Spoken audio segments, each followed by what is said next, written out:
دن بدن کھلنے لگا ہے نعمت الاسلام یہ۔ بسم اللہ الرحمن الرحیم۔ صرف 5 منٹ کا مدرسہ قرآن و حدیث کی روشنی میں 120واں دن 30 ربیع الثانی۔ نمبر 1، اسلامی تاریخ۔ مدینہ میں حضور صلی اللہ علیہ وسلم کا استقبال۔ قباء میں 14 دن قیام فرما کر رسول اللہ صلی اللہ علیہ وسلم مدینہ طیبہ کے لیے روانہ ہو گئے۔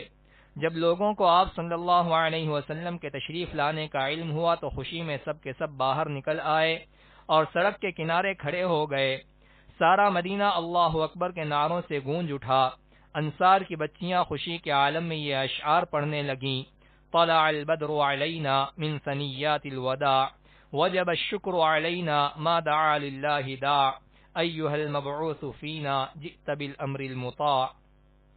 رسول اللہ صلی اللہ علیہ وسلم کی آمد ایسی ہے گویا کہ ودا پہاڑ کی گھاٹیوں سے 14ویں کا چاند نکل آیا ہو، لہذا جب تک دنیا میں اللہ کا نام لینے والا باقی رہے گا ان کا شکر ہم پر واجب رہے گا۔ اے ہم میں مبعوث ہونے والے، آپ ماننے والے احکامات لائے ہیں۔ اور بنو نجار کی لڑکیاں دف بجا بجا کر گا رہی تھیں: نحن جوار من بنی النجاری یا حبذا محمد من جاری۔ ہم خاندان نجار کی لڑکیاں ہیں، محمد صلی اللہ علیہ وسلم کیا ہی اچھے پڑوسی ہیں۔ حضرت انس بن مالک رضی اللہ عنہ فرماتے ہیں کہ میں نے کوئی دن اس سے زیادہ حسین اور روشن نہیں دیکھا جس دن رسول اللہ صلی اللہ علیہ وسلم ہمارے یہاں مدینہ تشریف لائے۔ نمبر 2، حضور صلی اللہ علیہ وسلم کا معجزہ، قلعہ فتح ہونا۔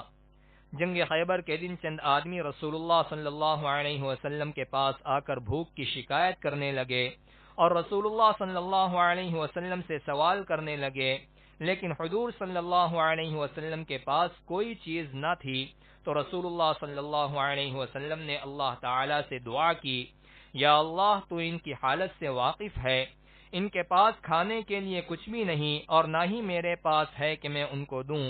یا اللہ، تو ان کے لیے خیبر کا ایسا قلعہ فتح کر دے جو سب قلعوں میں مال و دولت کے اعتبار سے زیادہ فراوانی رکھتا ہو۔ چنانچہ اللہ تعالی نے صعب بن معاذ کا قلعہ فتح کر دیا جو خیبر کے سب قلعوں میں مالدار تھا۔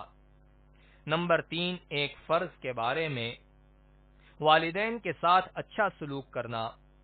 قرآن میں اللہ تعالی فرماتا ہے: تمہارے رب نے فیصلہ کر دیا ہے کہ اللہ کے علاوہ کسی اور کی عبادت نہ کرو اور والدین کے ساتھ احسان کا معاملہ کرو۔ خلاصہ، ماں باپ کی خدمت کرنا اور ان کے ساتھ اچھا برتاؤ کرنا فرض ہے۔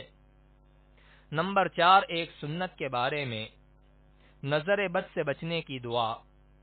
رسول اللہ صلی اللہ علیہ وسلم کو اگر نظر لگنے کا ڈر ہوتا تو آپ صلی اللہ علیہ وسلم یہ دعا پڑھتے: اللہم بارک فیہ ولا تضرہ۔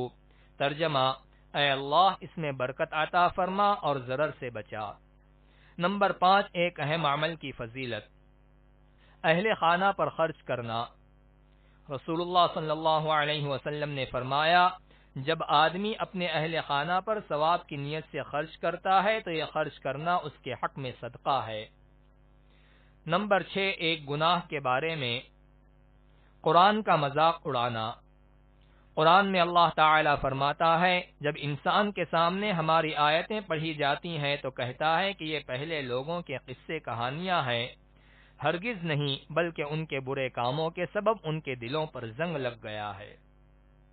نمبر 7، دنیا کے بارے میں، مال کی محبت خدا کی ناشکری کا سبب ہے۔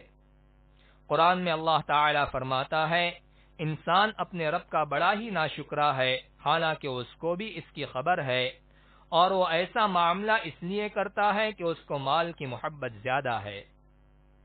نمبر 8، آخرت کے بارے میں، ہر شخص موت کے بعد افسوس کرے گا۔ رسول اللہ صلی اللہ علیہ وسلم نے فرمایا: ہر شخص موت کے بعد افسوس کرے گا۔ صحابہ رضی اللہ عنہم نے عرض کیا: یا رسول اللہ، کس بات کا افسوس کرے گا؟ آپ صلی اللہ علیہ وسلم نے فرمایا: اگر نیک ہے تو زیادہ نیکی نہ کرنے کا افسوس کرے گا، اور اگر گنہگار ہے تو گناہ سے نہ رکنے پر افسوس کرے گا۔ نمبر 9، طب نبوی سے علاج۔ تلبینہ سے علاج۔ حضرت عائشہ رضی اللہ عنہا بیمار کے لیے تلبینہ تیار کرنے کا حکم دیتی تھیں اور فرماتی تھیں کہ میں نے حضور صلی اللہ علیہ وسلم کو فرماتے ہوئے سنا کہ تلبینہ بیمار کے دل کو سکون پہنچاتا ہے اور رنج و غم کو دور کرتا ہے۔ فائدہ: جو کو کوٹ کر دودھ میں پکانے کے بعد مٹھاس کے لیے اس میں شہد ڈالا جاتا ہے اس کو تلبینہ کہتے ہیں۔ نمبر 10، نبی صلی اللہ علیہ وسلم کی نصیحت۔ رسول اللہ صلی اللہ علیہ وسلم نے فرمایا، تم عورتوں سے صرف ان کے حسن و جمال کی وجہ سے شادی نہ کرو، کیونکہ حسن و جمال ختم ہونے والا ہے، اور نہ ان کی مالداری کی وجہ سے شادی کرو، ممکن ہے یہ مالداری ان کو نافرمانی میں مبتلا کر دے، البتہ ان سے دینداری کی بنیاد پر شادی کرو۔